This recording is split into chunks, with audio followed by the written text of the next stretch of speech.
Pre primary 1, pre primary 1, very good. PP 1. ఇప్పుడు ఇక్కడ చూడండి, 3వ నెంబర్ ఉంది కదా, 3 ఎక్కడ ఉంది చూపించండి. పైన పైన. Very good. ఏటమ్మది 3. ఇక్కడ గులాబీ పూలు ఎన్ని ఉన్నాయి?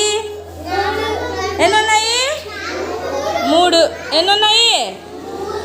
ఇక్కడ ఈ రెండిట్లో చూడండి, ఇక్కడ పిల్లులు ఉన్నాయి. చేయి పెట్టండి పిల్లుల మీద. ఏంటవి పిల్లులు ఎక్కడ ఉన్నాయి చూపించండి. పిల్లులు ఎక్కడ ఉన్నాయి చూపించు. పిల్లుల మీద చేయి పెట్టాలి. పిల్లుల మీద చేయి పెట్టాలి. పిల్లులు లెక్క పెట్టుకుందామా? ఓకేనా? వంశీ, అది ఇది